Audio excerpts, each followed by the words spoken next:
Bonjour, Bonjour, Jade. Bonjour, monsieur Cyril On se Equala. concentre, on se concentre. Je suis concentrée. Tu es concentré. Toujours, toujours. Jade, on voyage. Oui, parce qu'on parle de Montréal. D'habitude, on reste à Montréal, même si on parle de thème. Mais là, on voyage parce qu'on va sur un territoire. Hein? Je ne m'attendais Tu- pas tu à une telle l'attendais pas, introduction. voilà, tu l'attendais pas, Je celle-là. suis perdue. Tu l'attendais Non, pas du celle-là. tout. Je savais, Jade, je savais que tu allais te perdre. Bon, sérieux, on voyage. Oui, tu on va nous parler. amènes en Kanaki. Tout à fait. Je veux pas occuper ton temps. Parle-nous un peu. Kanaki, moi, bon. Est-ce que tu savais de quoi je parlais quand je t'ai dit je vais parler de la Kanaki? Oui, parce que moi, je connais la D'accord. Nouvelle-Calédonie et que les habitants de la Nouvelle-Calédonie, on les appelle les Kanaks. Voilà, tout à fait. Ok. Donc, grosso modo, c'était un peu ce que je savais. Mhm. Mais tu vas nous dire Oui. pourquoi Kanaki, pourquoi Tout à fait. et qu'est-ce qui s'y passe. En fait, on va parler de la Kanaki parce qu'il y a eu un référendum le 4 novembre. Et pour les personnes qui n'ont jamais entendu le terme Kanaki, c'est ainsi que désignent notamment les indépendantistes le territoire qui a été renommé après la colonisation, donc qui est nommé par l'Empire colonial français, la Nouvelle-Calédonie. Donc qui est un territoire qui se situe dans le L'Empire, Pacifique. Empire colonial français, oui. D'accord. Donc un territoire qui se trouve dans le Pacifique. Et en fait, le 4 novembre dernier, il y a eu un référendum où on posait la question à la population, voulez-vous que la Nouvelle-Calédonie accède à la pleine souveraineté et devienne indépendante? D'accord? Mhm. Donc, en soi, c'est un événement quand même assez extraordinaire à évaluer parce que, comme je l'ai dit, il s'agit d'une possession coloniale française et nous connaissons la France. La France ne se débarrasse pas, n'abandonne pas, ne décide pas de laisser tomber ses colonies. Donc on aurait pu se demander comment se fait-il qu'il y ait eu ce référendum, comment se fait-il que la France ait autorisé à ce qu'il y ait ce référendum. Il faut savoir que le non à l'indépendance l'a emporté avec 56,4% des voix contre oui avec 43,6% des voix. Et pour bien comprendre toute la violence et la supercherie que représente ce référendum qui a eu lieu cette année, donc comme ça on rentre les pieds dans le plat, il faut jouer aux poupées russes tout simplement, il faut contextualiser d'un point de vue historique, notamment le rapport avec les Kanaks, la population de Nouvelle-Calédonie, parce que la situation là-bas est vraiment particulière. Ok, donc on va aller jouer un peu au contexte. Il faut savoir que la Kanaki est possession française depuis 1853. Donc ça fait plus de 150 ans. Ce qui s'est passé, c'est qu'un maréchal, le maréchal Février des Pointes, a débarqué sur le territoire, puis il a déclaré, je cite, « Cette terre est française et propriété nationale. » Il faut quand même avoir un sacré culot pour débarquer sur un territoire où il y a déjà une population qui y vit, qu'on appelle aujourd'hui les Kanaks, plus de 100 000, une sacrée population sur place, en 1853, et déclaré « Cette terre est désormais française et propriété nationale » et il la renomme la Nouvelle-Calédonie. Donc bien sûr, la population sur place dit non. Ben non. Donc il va y avoir résistance, résistance sous multiforme. Et ce qui va se passer avec donc la Kanaki, c'est que la France va tout de suite décider d'appliquer ce qu'on appelle une colonisation de peuplement. Alors la colonisation de peuplement, c'est lorsqu'on fait en sorte de remplacer par la migration européenne métropolitaine la population sur place, la rendre minoritaire jusqu'à ce qu'elle disparaisse. C'est par exemple ce qui s'est passé au Canada, c'est ce qui s'est passé en Australie, c'est ce qui s'est passé aux États-Unis, c'est ce qui se passe en Palestine. Donc c'est vraiment une colonisation de peuplement qui se joue sur du long terme. Donc la colonisation de peuplement se fait en parallèle avec une violence extraordinaire et sanglante qui se déchaîne contre les populations sur place. Les Kanaks sont enfermés dans des réserves. On leur impose le code de l'indigénat jusqu'en 1946. Après la Seconde Guerre mondiale, depuis 1853. Donc, on leur impose le code de l'indigénat. Et le code de l'indigénat, en fait, c'est un code qui, déjà, vous interdit de sortir des réserves. Vous n'avez le droit de sortir des réserves que pour aller travailler, obligatoirement, donc pour faire du profit pour les colons. Bien sûr, vous n'avez aucun droit civique, aucune reconnaissance à un statut et encore moins à une citoyenneté française. Et pendant qu'on les enferme donc dans des réserves pour les pousser et les minoriser, on pousse à la migration. Donc, on fait en sorte qu'il y ait de plus en plus de métropolitains qui s'y installent. Donc, on appelle ça un génocide de substitution. D'accord? Et il y a même, il va y avoir des Mesmer en 1970 qui va faire passer une circulaire. Il faut qu'on fasse du blanc. Sur ce territoire, il faut qu'on fasse en sorte qu'on devienne la population majoritaire. Donc, l'expression, c'est il faut qu'on fasse du blanc. Faut faire du blanc. Bien sûr, comme j'ai dit, il va y avoir énormément de résistance sur le territoire, hein, dès le début. Par exemple, il va y avoir des refus de participer, donc de travailler, hein, de travail obligatoire pour les colons, maintien, préservation de la langue, maintien, préservation de la culture. Il va y avoir ce qu'on appelle des révoltes localisées, parce qu'il faut savoir qu'à ce moment-là, ça fonctionne surtout, il y a une multitude de clans, en fait, et donc il va y avoir dans certains clans des révoltes localisées avec l'occupant contre les colons, contre l'administration coloniale française, mais il va y avoir aussi des grandes insurrections, où donc tous les clans participent pour s'opposer à la présence française. Il va y avoir des grandes insurrections, même jusqu'en 1978-1971. Et il faut savoir qu'à chaque fois, la répression de la France est sanglante. Donc, ça va être village incendié, exécution des prisonniers. Pour, entre guillemets, l'anecdote, mais pour vous montrer à quel point le déchaînement de la violence coloniale fait énormément sens et est importante pour comprendre le développement de l'histoire de ce territoire. Le chef Ataï, par exemple, va être décapité, qui était un chef de la résistance. Il va être décapité et sa tête va être envoyée au musée de l'ethnographie à Paris pour être mis dans du formol. Et en fait, ils vont, entre guillemets, retrouver sa tête en 2011, même si le musée dit non, on l'a jamais perdu, c'est juste qu'on l'exposait plus, hein, parce que ça, à un moment donné, c'était plus trop de bon goût d'exposer la tête du chef Ataï. Elle va être retrouvée en 2011, elle va être rendue au territoire qu'en 2014. Hein. Il avait été tué depuis le 19e siècle. Elle va être rendu dans une cérémonie officielle, donc il y a 4 ans. Les soldats recevaient des primes s'ils arrivaient avec des oreilles de rebelles et coupées, hein, les oreilles coupées de rebelles. Et puis comme leur chef se rendait compte qu'il y avait aussi dans le tas des oreilles de femmes et d'enfants, on leur demandait non, si vous voulez avoir la prime, apportez-nous la tête pour prouver que c'était bien un homme chef rebelle. Donc l'hécatombe humaine est énorme par rapport donc aux populations sur place. Comme j'ai dit, dans les années 1800, on comptait à peu près 100 000 personnes. En 1920, il ne reste plus qu'un tiers. Donc l'hécatombe humaine est énorme. On va tout leur faire subir. Hein. En 1931, par exemple, 111 Kanaks vont être enchaînés et emmenés à Paris pour participer aux zoos humains, donc les fameuses expositions universelles, où ils sont donc enchaînés, exposés, dénudés, forcés toute la journée, toute la nuit à rester à l'extérieur. Et ils sont présentés comme des vrais cannibales, de vrais sauvages. On leur force à parler un dialecte qu'ils ne parlent pas, puisqu'ils parlent français à ce moment-là. Donc, il va y avoir cette exposition, ce zoo humain va avoir un tel succès qu'on va les forcer à partir en tournée, notamment en tournée dans les zoos humains en Allemagne. Ça va durer des décennies jusqu'à ce qu'il y ait une révolte soutenue notamment par certains syndicats pour qu'ils aient le droit de rentrer chez eux. Donc ça, c'est pour vous montrer tout ce que subit la population par cette colonisation, ce génocide de substitution. Comme j'ai dit, les soulèvements, les résistances continuent. Dans les années 70, il y a un renouvellement également des luttes indépendantistes. Je vous expliquerai pourquoi les années 70. Mais donc, il y a un renouvellement des luttes indépendantistes contre lesquelles la violence d'État et la violence des Caldoches. Les Caldoches, c'est comme ça qu'on appelle les békés néo-calédoniens là-bas. C'est les Blancs. Oui, c'est les Blancs. Ouais. C'est les métropolitains. Donc, il y a une violence d'État. Quand je dis violence d'État, c'est-à-dire justice administrative, incarcération, criminalisation, notamment des indépendantistes, des chefs de lutte syndicale, mais il va y avoir aussi la violence des Caldoches qui prennent les armes et font la chasse en fait aux Kanaks. Et, par exemple, à un moment donné, ils ont tué 10 Kanaks, dont 2 frères d'un des leaders du mouvement indépendantiste. Donc assassinat de leader, emprisonnement, criminalisation. On envoie le GIGN pour participer aux assassinats. Et pendant ce temps, il faut bien comprendre que continue la migration, continue cette volonté d'assurer que les Kanaks deviennent minoritaires sur leur propre territoire.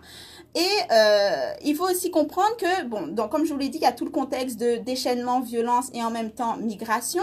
Et on peut s'interroger sur pourquoi la France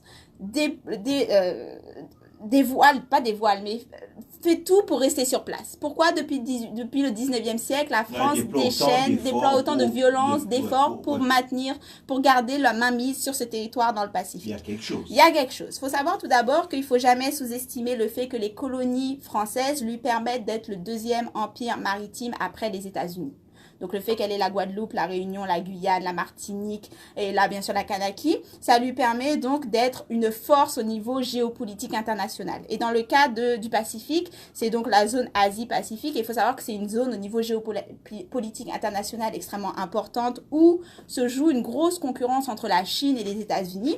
Donc la France reçoit tout le soutien notamment des États-Unis pour maintenir sa place dans cette zone et faire un peu barrage à l'expansion chinoise. Déjà. Mais il faut aussi comprendre que c'est un territoire qui est énormément riche en ressources. En ressources naturelles, il y a une pure richesse du sol, notamment c'est littéralement 20% de réserve mondiale du nickel. Si jamais vous ne connaissez pas le nickel, c'est utilisé avec d'autres éléments pour faire de l'acier inoxydable. En gros, s'il n'y a pas de nickel, l'acier rouille. Et c'est utilisé dans les objets de tous les jours, notamment beaucoup dans la cuisine, dans tout ce qui est chirurgical, parce que c'est ce qui permet qu'un acier soit hygiénique. Donc, le nickel, très important. 20%. De réserve mondiale, c'est-à-dire qu'on y extrait 7,5 millions par an.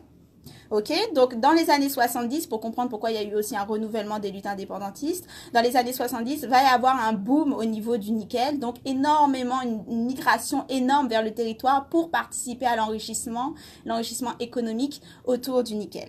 Il faut aussi comprendre qu'il y a la richesse de la mer, donc il y a une énorme exportation au niveau du poisson et dans le monde entier. Donc tout ça fait que le territoire de la Kanaki est un territoire que la France ne veut pas perdre. Donc quitte à tuer toutes les personnes qui sont sur place et les remplacer, ce qu'elle fait, on garde ce territoire. Il y a trop à gagner. Donc pourquoi, du coup, comment se fait-il qu'il y ait eu un référendum en 2018, si on comprend tout ce contexte, tout ce qui a été déployé par la France, comment se fait-il qu'il se soit retourné et dit « Hey, au fait, on voulait juste savoir, on peut rester ou pas ?» Faut comprendre que, comme je l'ai dit, les luttes vont continuer, les luttes indépendantistes. En 1988, il va y avoir une prise d'otages, notamment des gendarmes dans la grotte d'Ouvéa. Les GIGN débarquent, il va y avoir 19 Kanaks tués, seulement 2 gendarmes. Et en fait, tout ce mouvement indépendantiste va permettre la signature des accords de Matignon. Quasiment 2 mois après ce qui s'est passé avec la grotte, il va y avoir les accords de Matignon. Et en fait, le principe des accords de Matignon, c'est on va mettre en place un processus qui devrait permettre de mettre en place un référendum sur l'indépendance du territoire. Vous voyez? Donc, les accords de Matignon arrivent en disant « Ok, on va mettre en place un processus, on a juste besoin de temps. » Après les accords de Matignon, va arriver les accords de Nouméa en 98, qui sont un peu dans le même principe de « On va faire le référendum, on le fera juste en 2018. » Enfin, il y avait une autre date avant, mais ça a été changé finalement. On fera ce référendum, juste on a besoin de temps. Et là, il faut comprendre tout le côté pernicieux de la chose. C'est-à-dire qu'en acceptant un référendum et en disant on le fera dans plusieurs années parce qu'on veut vous donner votre indépendance, c'est juste que vous n'êtes pas prêt, il faut vous préparer, donc laissez-nous le temps de vous préparer. On va vous donner un référendum et puis petit à petit on va vous transférer certaines compétences. Juste laissez-nous le temps de vous transférer ces compétences. Et en gros, ce que va faire la France en demandant ce temps, elle va créer 2 conditions qui font que ce référendum en 2018 ne pouvait aboutir que sur le nom. Première condition, elle va provoquer des divisions dans le milieu indépendantiste. C'est-à-dire que dans le milieu indépendantiste, il y avait un mouvement qui disait non, on veut pas cette histoire d'indépendance et de reconnaissance de nos droits dans 10, 20, 30 ans, on la veut maintenant. Vous nous signez maintenant, on reconnaît pas la légitimité de vos signatures, ni de Matignon, ni de Nouméa.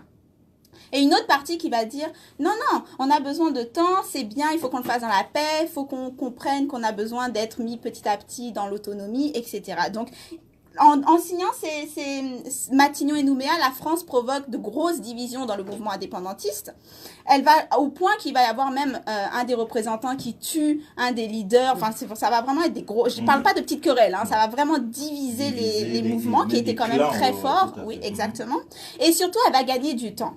Parce qu'en disant, on a le temps de faire le référendum, à ce moment-là, c'était à une époque où les Kanaks représentaient quand même encore 51 quelque chose % de la population. Elle leur demande du temps et pendant ce temps, elle continue à envoyer le plus de métropolitains possible. On met en place tout un tas c'est plus facile pour vous de créer des entreprises. Vous pouvez facilement vous installer, trouver du travail. Donc, elle met tout en place, tout un tas de bénéfices si vous vous installez dans le territoire de la Kanaki. Ce qui fait que les années passent et petit à petit, les populations kanak deviennent minoritaires sur leur propre territoire. Aujourd'hui, ils représentent 39% sur le territoire de la Kanaki, alors qu'ils étaient à plus de 50% dans les années 50. Donc, ils deviennent minoritaires et non seulement ils deviennent minoritaires numériques, mais contrairement à toutes les promesses qui ont été faites avec les accords, c'est-à-dire on va vous transférer petit à petit des compétences, on va travailler à votre indépendance économique, on va travailler à votre position sociale, laissez-nous juste un peu de temps. Aujourd'hui, en 2018, on se rend compte qu'aucun des bénéfices soi-disant que devait apporter la signature de Matignon et Nouméa n'a profité aux populations kanak. Donc, par exemple, aujourd'hui, 85% des chefs d'entreprise, 75% des cadres sur place sont non kanak. Le chômage, c'est 25% qui touche les Kanaks et 7% non Kanaks. En fait, comme en Guadeloupe et en Martinique, hein, c'est une économie de comptoir. Donc, c'est-à-dire que vous avez 3 grands groupes qui se partagent les bénéfices de la distribution. Bien sûr, 3 grands groupes qui appartiennent aux mains européennes.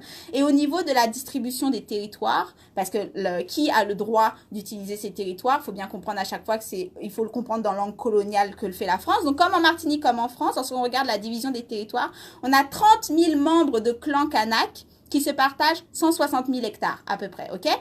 Et vous avez 350 000 hectares partagés par 2030 exploitants européens.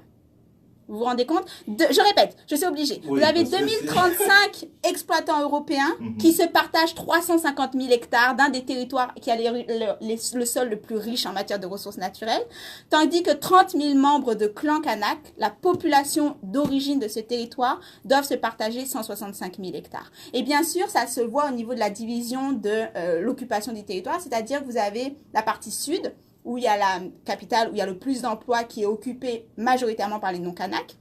Vous avez la partie nord, où il y a un peu plus de présence Kanak, je crois qu'il y a à peu près 70%. Puis vous avez les îles, notamment les îles de la Loyauté, où c'est plus de 90%. Et bien sûr, problème d'électricité, quasiment pas d'emploi, institutions, pas de services, etc. Donc la division du territoire, elle suit les richesses, et bien sûr, elle suit la couleur de peau et votre passeport. Donc, vous avez tout ce contexte. Arrive finalement ce fameux référendum. Il faut aussi comprendre que avec la lutte menée par les indépendantistes, le territoire de la Kanaki, elle avait été enlevée, mais elle est revenue sur la liste des 17 pays que l'ONU reconnaît officiellement comme devant être décolonisés. Vous savez, la fameuse liste où la Guadeloupe, la Martinique et tout, ils ont réussi à la faire sortir en 47 en changeant juste son titre de territoire. Ce territoire-là apparaît sur la liste. Il est censé être décolonisé. Donc, du point de vue international, la France fait le show. Regardez, on met en place un référendum. On demande à la population s'ils veulent l'indépendance ou pas. Et à ce moment-là, ils posent la question, et comprenez bien à quel point c'est un écran de fumée. Ils posent la question à toute la population en sachant pertinemment qu'ils ont réussi à faire en sorte que les Kanaks soient minoritaires. Donc, même si toute la population Kanak vote oui à l'indépendance, il était impossible que le oui passe. Et ils font en sorte que ils changent les lois et disent si vous êtes sur place depuis 96, vous avez le droit de voter, en sachant pertinemment que le gros de la migration est arrivé dans les années 70. Donc ils ont le référendum dans la poche. C'était sûr que ça n'allait pas passer. Mais ils ont et là, du coup je vais conclure là-dessus. Ils ont le référendum dans la poche, mais contre toute attente, le non qui passe à 56%. Passe largement en dessous de ce qui était estimé. C'est-à-dire que les estimations, c'était quasiment 70%. On estimait que le non à l'indépendance allait passer à 70% et que du coup, la France allait pouvoir demander à annuler les 2 prochains référendums. Parce que la signature des accords de Nouméa prévoit que le territoire a le droit qu'on lui pose le référendum 3 fois. Donc en 2018, en 2020, et je me trompe peut-être au niveau des dates, mais très proche en fait de 2018. Et il y avait quand même un accord qui disait, bon, si le non passe vraiment majoritairement, c'est pas la peine de refaire un référendum. Le seuil, non? Non, okay. Mais ça devait être majoritaire. 56%, non, pas 56%. Ouais. Et vous avez quand même un levier, exactement. Vous avez quand même un levier de pouvoir très différent que vous arrivez en ayant 30% pour le oui, 43% pour le oui, c'est énorme, ouais. Ok? Donc, le non passe de manière pas si retentissante que cela, ce qui va provoquer quelques craintes. Parce que du coup, il y a beaucoup de milieux indépendantistes qui ont dit « Ok, on est sur la bonne voie.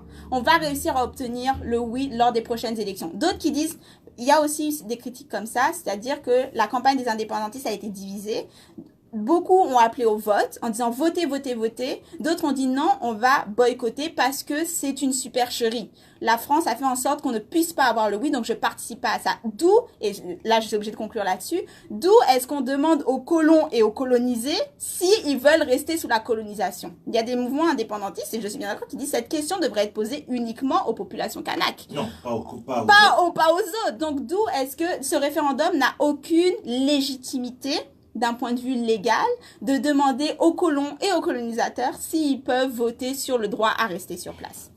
Donc, il y a eu quand même, au niveau de la campagne, des divisions, mais d'après les analyses que j'ai pu lire, pas au point que ça ait pu faire basculer les élections. Donc, ils disaient, même s'ils avaient tous dit voter oui, ça aurait quand même pas permis d'obtenir le oui, mais n'empêche que le non ne passe pas aussi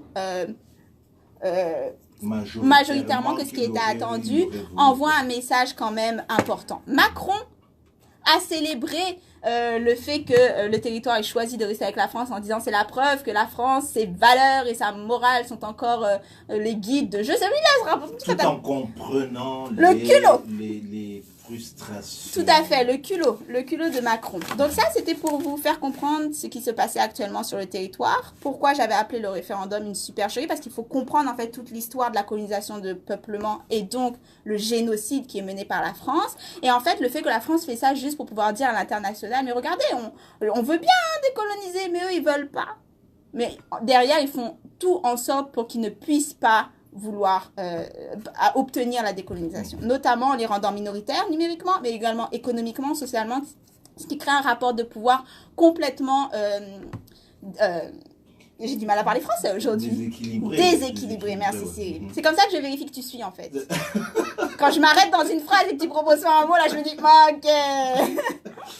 Mais donc tu disais la date éventuelle du prochain référendum. 2020. C'est autour de 2020. Oui. C'est ça? Là encore, il y a beaucoup qui appellent à une autre stratégie en disant on n'obtiendra pas par la voie légale la reconnaissance et les droits qui nous reviennent en tant que population du territoire parce qu'on sait ce qu'est l'empire colonial.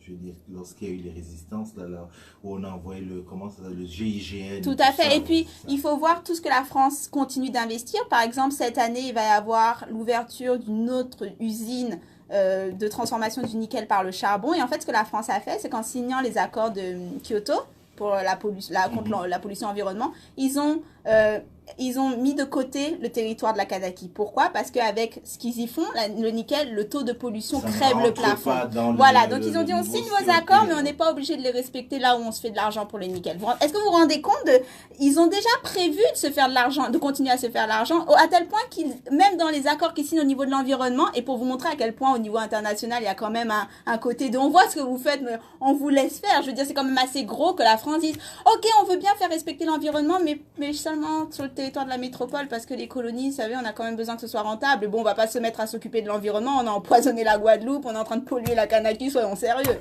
Voilà. Okay.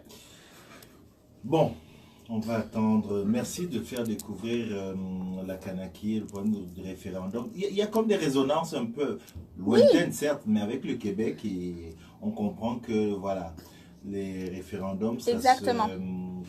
Il y a trop de ressources, il y a trop à gagner au niveau de l'empire maritime. La France est un empire colonial. Donc, elle traite ses colonies comme un empire colonial. Ce sont des colonies. Conclusion. Le silence est là parce que tu sais, quand on dit l'empire, notre discussion, on va le dire à ceux qui nous suivent, là, notre discussion sur l'empire colonial, c'est-à-dire qu'on a bien envie d'évacuer ça de notre mindset. Malheureusement, les faits sont continue, là. Les faits sont toujours là. Merci beaucoup, Jade. On se retrouve la semaine prochaine. Oui, la semaine prochaine. D'accord.